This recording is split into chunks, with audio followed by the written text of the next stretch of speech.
introduced Chris so many times I'm literally not going to do it now. What I am going to say, however, is that we've got a fantastic schedule at the other main venue from 1 in the afternoon through till 11:30 at night.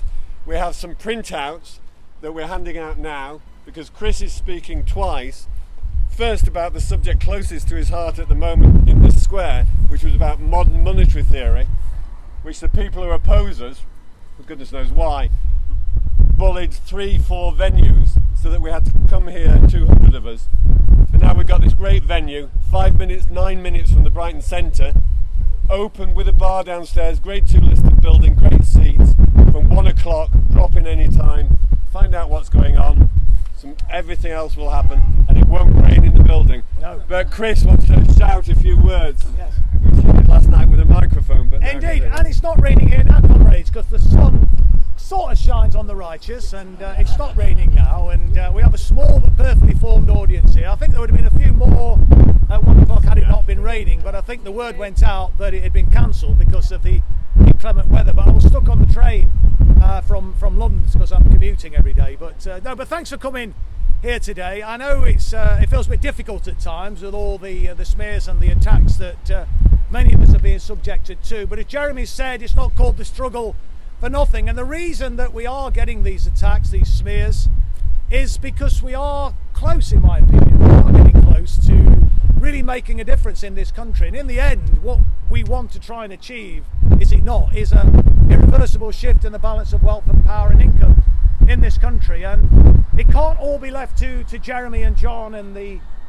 good guys, and there's not enough of them at the moment in the Parliamentary Labour Party. It's got to be down to us. And even if the Parliamentary Labour Party was made up entirely of people who share our worldview, it would be really up to us still, I think, to ensure that we give them the support that they desperately need.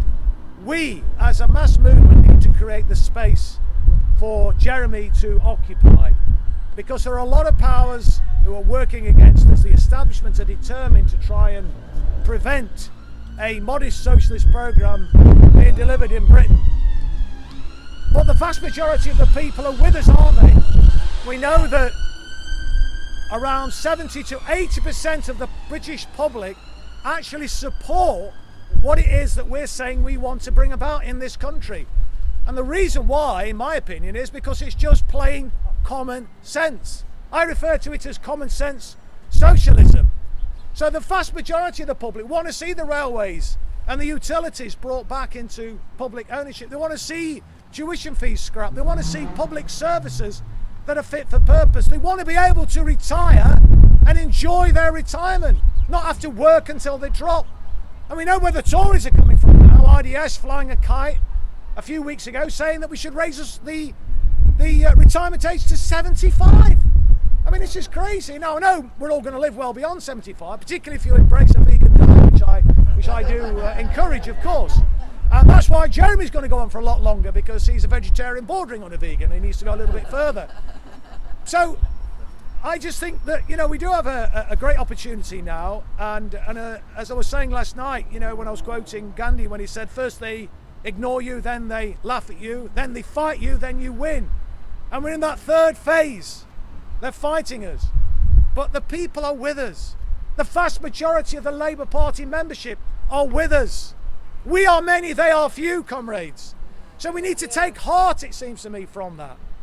And take our message out beyond the Labour Party, obviously, to the wider general public. And I always make the point, it's really important that we find a way of doing politics with people, not to people.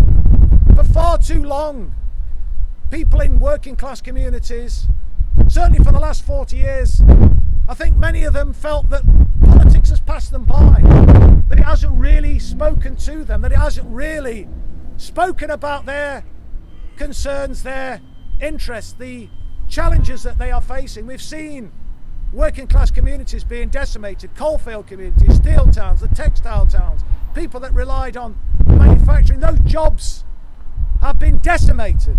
They've been offshored to low wage economies. And what we've seen is an economy that has actually just worked in the interests of the corporate elites. It's like socialism for the rich, socialism for the corporate sector. And we want socialism for the masses, don't we?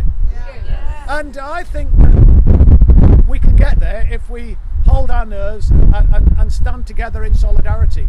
I know it's a bit of a hackneyed phrase now, isn't it? Unity is strength. Stand together in solidarity. But we absolutely have to do that because that's all we've got.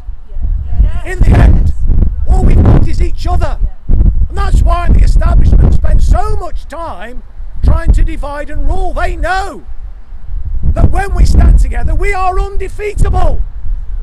We will sweep all before us if we stand together in solidarity. That's why they expend so much energy trying to divide us, trying to divide the employed from the unemployed, from the migrant community from the more settled community, when in reality there's more that unites us as migrants. There is more that working class people have in common with a migrant worker than they have with the people at the top of society, and we really need to get that message out there, build that movement, build our strength, and we will win, comrades. If we stand together, we will win, because united we stand, divided we fall.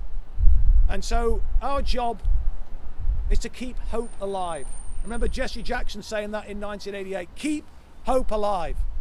That's what we have to do, to give people a sense that a better world is possible, a better world is deliverable. And I believe that a better world isn't just possible, isn't just deliverable, it's literally within touching distance. We're that close. So we've got to hold our nerve, comrades, keep hope alive, because as in that wonderful film, The Shawshank Redemption, hope is a good thing, maybe the best of things, and no good thing ever dies. And so our job is to make sure that we spread that hope of a socialist future, spread that hope that we can build that better world, and together, comrades, we will prevail. So thank you for listening. Let's go out and change the world. Thank you.